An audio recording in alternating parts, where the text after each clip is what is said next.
नमस्कार, मेरा नाम है ओम प्रकाश यादव और आप देख रहे हैं वॉइस ऑफ रिपब्लिक। सबसे पहले एक डिस्क्लेमर हम दे दें कि अन्य नागरिकों की तरह हमारा भी न्यायालय के प्रति पूरा सम्मान है। न्यायालय एवं न्यायाधीश के प्रति सम्मान व्यक्त करते हुए मैं अपनी बात शुरू कर रहा हूँ और ये बात मैं कर रहा हूँ सुप्रीम कोर्ट। सबरीमाला एक मंदिर है केरला में, जहाँ लॉर्ड अयप्पा की मूर्ति है रखी हुई, और उसमें एक वर्षों से एक प्रथा, एक कस्टम चला रहा है कि जो महिलाएं मासिक धर्म के दायरे में आ जाती है, यानी 10 से 50 साल माना जाता है कि 10 साल के बाद और 50 साल तक वो एज रहता है मासिक धर्म का, तो वो महिलाओं को उस मंदिर में जाने की इजाज़त नहीं। कुछ लोगों ने सुप्रीम कोर्ट में, हाई कोर्ट होते हुए सुप्रीम कोर्ट तक केस गया कि साहब ये तो right to equality, fundamental rights का उल्लंघन है, और सुप्रीम कोर्ट ने 2018 में एक फैसला सुनाया और कहा कि नहीं, 10 से 50 साल की महिलाओं को भी उसमें अलाउ किया जाएगा। उसके बाद कुछ दिन तक इस पर हो हंगामा चला और फिर रिव्यू पिटीशन डाला गया। अभी 9 जजों की खंडपीठ उस पर सुनवाई कर रही है।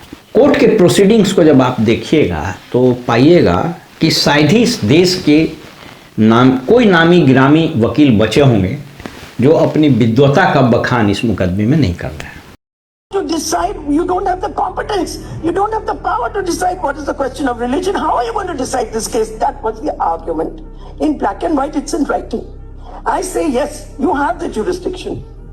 One answer was given by Justice Bagchi when he said you can take expert evidence. Courts in India have been taking expert evidence for the last 200 years. एक से एक प्रकांड विद्वान वकील, ऐसे भी वकील साहब लोगों को विद्वान वकील, learned advocate, learned court, learned justice ही कहा जाता है, लर्नेड है भी लोग। जब उस प्रोसीडिंग्स को देखिएगा तो आपको 3 चीज समझना चाहिए। पहला, 9 सुप्रीम कोर्ट के जज इस विषय पर पिछले कई वर्षों से जूझ रहे हैं, सुन रहे हैं, और देश के तमाम नामी गिरामी वकील अपनी विद्वता का बखान कर रहे हैं। वैसी स्थिति में जब इस देश में, मैं आपको दिखा देता हूं, 4,89,80,575, ये लाइव फिगर है, ये डिस्ट्रिक्ट कोर्ट्स में पेंडिंग है। हाई कोर्ट्स इस देश के हैं, उस हाई कोर्ट्स में, इस देश में हाई कोर्ट्स में 63,63,97,000, यानी आप 64 लाख मान लीजिए, 64 लाख मुकदमे पेंडिंग है हाई कोर्ट्स में, और अकेले सुप्रीम कोर्ट में लगभग 92,000 मुकदमे पेंडिंग। सबको जोड़ दीजिएगा तो ये लगभग 6 करोड़ के आसपास है। 6 करोड़ मुकदमे जिस देश में पेंडिंग हो, अकेले 92,000 मुकदमे सुप्रीम कोर्ट में पेंडिंग हो, वहाँ पर पूरा न्यायालय इस पर बहस कर रहा है कि किसको पूजा करने दिया जाए, नहीं करने दिया जाए। आप याद कीजिए, बिहार का मैं एक वाकया बताता हूँ। एक दुर्दांत अपराधी जो बाद में पॉलिटिशियन बने, एमपी भी बने, आनंद मोहन, ये तत्कालीन डीएम जी कृष्णैया जो गोपालगंज के कलेक्टर थे, उनको 2094 में भीड़ के द्वारा पत्थरों से कुचलकर हत्या कर दी गई, और इसके अभियुक्त हुए आनंद मोहन। आनंद मोहन पर मुकदमा चला और अंततोगत्वा इनको लोअर कोर्ट द्वारा मृत्यु दंड दिया गया, जिसको हाई कोर्ट ने आजीवन कारावास में तब्दील कर दिया, और सुप्रीम कोर्ट से भी वो फैसला अपहेल्ड रहा। 2023 में नीतीश कुमार जी जेल मैनुअल में एक संशोधन करते हैं और आनंद मोहन को रिलीज कर देते हैं। कृष्णैया साहब की पत्नी, जो सपरिवार अब तेलंगाना में रहती हैं, उन्होंने सुप्रीम कोर्ट में इसको लेकर के एक मुकदमा दायर किया इसके अगेंस्ट। वो मुकदमा 23 से लेकर अभी तक चल रहा, और ऐसे न जाने कितने मुकदमे सुप्रीम कोर्ट में, किसी का बेल का होगा, किसी का जमीन का मैटर होगा, किसी का और पर्सनल रीट्स होंगे, कई मुकदमे होंगे। प्रश्न यह है कि क्या अदालतें यह तय नहीं करें, क्या अदालतों को यह तय नहीं करना चाहिए कि कौन सा मामला सबसे महत्वपूर्ण है? क्या इस देश में यही सबसे महत्वपूर्ण है कि कौन मंदिर जाए, कौन मस्जिद जाए? क्या यह रीति रिवाज और कस्टम्स पर नहीं छोड़ दिया जाना चाहिए? क्या अदालतें अनावश्यक वैसे मामले में प्रवेश नहीं कर रही है जिसमें प्रवेश करना बड़ा घातक हो रहा है? अगर मंदिर, मस्जिद, पूजा पाठ, संस्कार आदि के फैसले सुप्रीम कोर्ट और हाई कोर्ट्स करने लगे तो मैं समझता हूं कि इस देश में जहां अकेले हिंदू में कहा जाता है कि 36 करोड़ देवता देवी है, तो इतने मुकदमे यहां आएंगे कि आम नागरिक का न्याय मिल पाना लगभग असंभव हो जाएगा, जो यहां हो गया।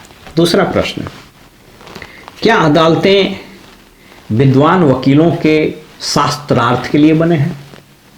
आप बहुत बड़े वकील हो, सब बहुत जानकार हैं, बहुत काबिल हैं। अब न्यायालय में जब बहस को देखेगा, स्पेशली सुप्रीम कोर्ट में, तो आपको याद आएगा वह शास्त्रार्थ जो कभी मंडन मिश्र और शंकराचार्य में हुआ था। कहा जाता है कि महीनों शास्त्रार्थ चला। तो क्या यह न्यायालय शास्त्रार्थ करने के लिए बने हुए हैं?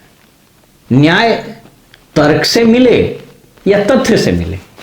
अभी जब आप न्यायालय को देखिएगा तो पाइएगा कि साहब यहां तो तर्क से मिलता है। कौन वकील साहब कितना बढ़िया बहस कर रहे हैं, फैसला उसी के हिसाब से होता है। यह एक बड़ा महत्वपूर्ण प्रश्न है कि क्या न्यायालय अपनी प्राथमिकता नहीं तय करे? क्या न्यायालय को यह नहीं देखना चाहिए कि कौन से मामले महत्वपूर्ण हैं? क्या वकीलों के चेहरे और जो लिटिगेंट हैं उसकी हैसियत देख करके मुकदमे की तारीख और प्रायोरिटी तय की जाती है?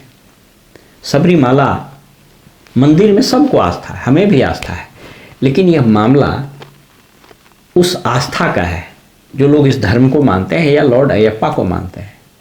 सुप्रीम कोर्ट वर्षों से 9 न्यायाधीश लगे हुए हैं शास्त्रार्थ को सुनने के लिए, और इसका कोई फलाफल नहीं निकलेगा, देख लीजिएगा। इसलिए आम आदमी की यह अपेक्षा न्यायालय से है कि आप अपनी प्राथमिकता तय कीजिए। आपसे बड़ी उम्मीद है, आप लोगों को न्याय दीजिए, न कि इस तरह के शास्त्रार्थ का स्थान बनाइए।